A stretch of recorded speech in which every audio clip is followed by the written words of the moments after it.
बिस्मिल्लाहिर्रहमानिर्रहीम। अस्सलाम वालेकुम डियर स्टूडेंट्स, हम डिस्कस कर रहे हैं partial molar quantities. Previous lecture में हमने एक सपोज्ड एक्सटेंसिव प्रॉपर्टी को डिस्कस किया। अब हम रियल एक्सटेंसिव प्रॉपर्टी को डिस्कस करेंगे और उसकी पार्शियल मोलर क्वांटिटीज लेंगे।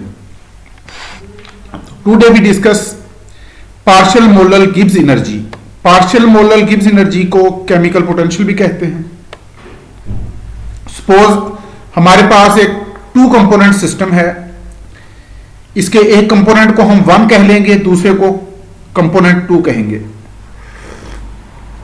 कंपोनेंट 1 के नंबर ऑफ मोल्स हैं N1 और कंपोनेंट 2 के नंबर ऑफ मोल्स N2।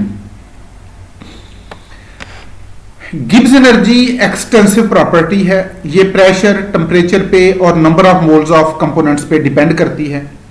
इसलिए हम लिखेंगे कि G is function of pressure, temperature, N1 and N2. N1 is number of moles of component 1 and N2 is number of moles of component 2. And change in Gibbs energy, ये depend करती है इन तमाम factors पे।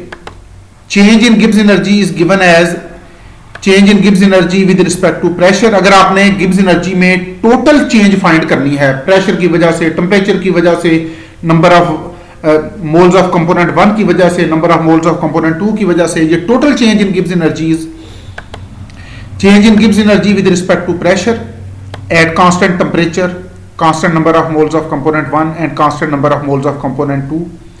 इसको multiply करेंगे with change in pressure plus change in Gibbs energy with respect to temperature at constant pressure, constant number of moles of component 1 and number of moles of component 2 multiplied by change in temperature plus change in Gibbs energy with respect to number of moles of component 1। अब number component 1 के number of moles के लिहाज से हम Gibbs energy में change find कर रहे हैं और कंपोनेंट 2 के नंबर ऑफ मोल्स हमने कांस्टेंट रखे हैं। प्रेशर और टेम्परेचर भी कांस्टेंट है। It is multiplied by change in number of moles of component 1 plus change in Gibbs energy with respect to number of moles of component 2। यहां पर अब pressure और टेम्परेचर के साथ कंपोनेंट 1 के नंबर ऑफ मोल्स भी constant है। आमतौर पर जब हम एक्सपेरिमेंट करते हैं प्रेशर और टेम्परेचर को कांस्टेंट रखते हैं। तो जब प्रेशर और टेम्परेचर कांस्टेंट होगा तो dt 0 and dp is also 0। इसका मतलब है इस इक्वेशन का यहां तक का ये वैल्यूज सारी 0 हो जाएंगी। देन यानी ये फैक्टर भी 0 हो गया, ये फैक्टर टेम्परेचर वाला भी 0 हो गया। Now we will write change in Gibbs energy like this. ये इक्वेशन 1 है हमारे पास।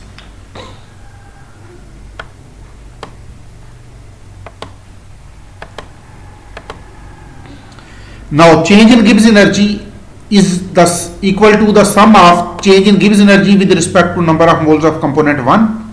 यहां पर प्रेशर, टेम्परेचर और number of moles of component 2 constant है।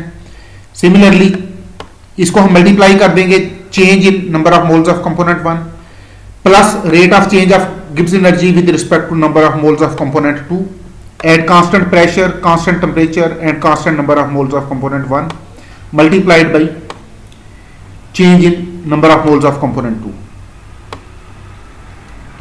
तो ये जो फैक्टर है rate of change of Gibbs energy with respect to number of moles of component 1, it is called partial molar Gibbs energy of component 1 और इसको G1 bar से represent करेंगे। And change in Gibbs energy with respect to number of moles of component 2, इसे कहते हैं partial molar Gibbs energy of component 2, इसको G2 बार से represent करेंगे। अब G1 बार और G2 बार की वैल्यू हम इक्वेशन 2 में पुट करेंगे।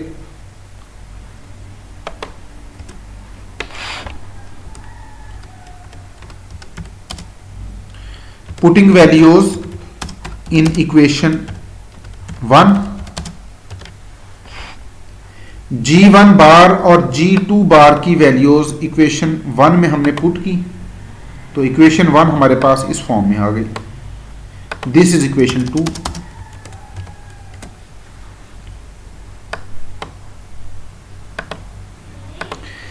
पार्शियल मोलर गिब्स एनर्जी को एक और नाम दिया जाता है केमिकल पोटेंशियल का। It is also called chemical potential. इसका मतलब है G1 bar is actually chemical potential of component 1 and G2 bar is chemical potential of component 2। Chemical potential को म्यू से रिप्रेजेंट करते हैं। G1 bar is chemical potential of component 1 और इसको μ1 से रिप्रेजेंट करेंगे। G2 bar is chemical potential of component 2, इसको μ2 से रिप्रेजेंट करेंगे। अब G1 बार या μ1 it is chemical potential of component 1 and it is change in Gibbs energy of system with respect to number of moles of component 1, या इसको हम यूं भी डिफाइन कर सकते हैं कि it is change in Gibbs energy of system. यहां सिस्टम से मुराद मल्टी कंपोनेंट सिस्टम है।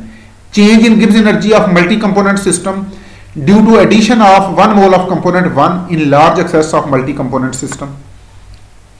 एंड G2 बार जिसको μ2 भी कहते हैं, it is chemical potential of component 2 और Gibbs partial molar Gibbs energy of component 2। It is defined as Gibbs energy of system with respect to number of moles of component 2, और हम यूं भी कह सकते हैं कि it is change in Gibbs energy of multi component system due to addition of 1 mole of component 2 in large excess of multi component system। अब ये बात कि पार्शियल मोलर गिब्स एनर्जी को केमिकल पोटेंशियल कहते क्यों हैं, क्योंकि जो रोल मैकेनिक्स में पोटेंशियल एनर्जी का है और जो रोल इलेक्ट्रोकेमिस्ट्री में इलेक्ट्रिकल पोटेंशियल का है, वही रोल डिफिजन के केस में केमिकल पोटेंशियल का है। जिस तरह हम कहते हैं मैकेनिक्स में हम पढ़ते हैं कि चीजें हाई पोटेंशियल एनर्जी से लो पोटेंशियल एनर्जी की तरफ मूव करती हैं। सिमिलरली इलेक्ट्रोकेमिस्ट्री में हम कहते हैं कि आयंस हाई पोटेंशियल से लो पोटेंशियल की तरफ मूव करते हैं। इसी तरह अगर एक तरफ कंसंट्रेटेड सॉल्यूशन हो, दूसरी तरफ डिल्यूट सॉल्यूशन हो, तो कंपोनेंट्स का फ्लो हाई केमिकल पोटेंशियल से लो केमिकल पोटेंशियल की तरफ होगा। Now we can write G1 और G2 की वैल्यू हम इक्वेशन 2 में पुट कर दें।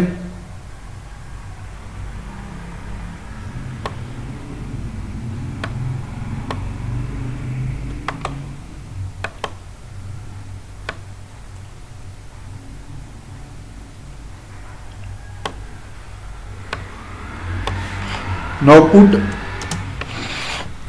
values of μ1 and μ2 in equation 2।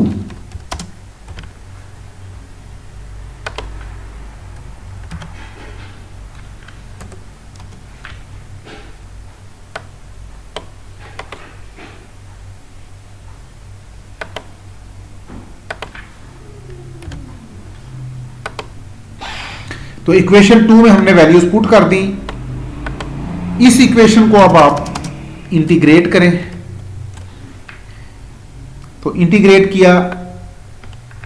Now total Gibbs energy is the sum of product of number of moles of each component and their chemical potential. यानी अगर एक 2 component system है जिसमें 2 कंपोनेंट हैं 1 और 2, उस सिस्टम की टोटल गिब्स एनर्जी हमारे पास आएगी अगर हम कंपोनेंट 1 के नंबर ऑफ मोल को कंपोनेंट 1 के केमिकल पोटेंशियल से मल्टीप्लाई करें, कंपोनेंट 2 के नंबर ऑफ मोल को कंपोनेंट 2 के केमिकल पोटेंशियल से मल्टीप्लाई करें और फिर दोनों को सम अप कर दें। The Gibbs energy of multi component system is sum of product of chemical potential of each component and their number of moles.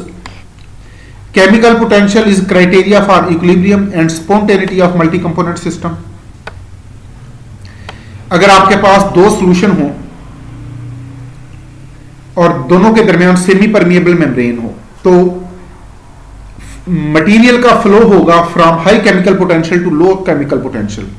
If chemical potential at final state is less than chemical potential at initial state, then Gibbs energy decreases and process is spontaneous.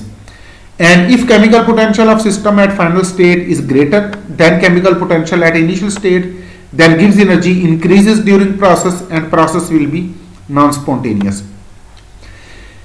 और ये हमने already discuss किया कि flow of matter takes place from higher chemical potential to lower chemical potential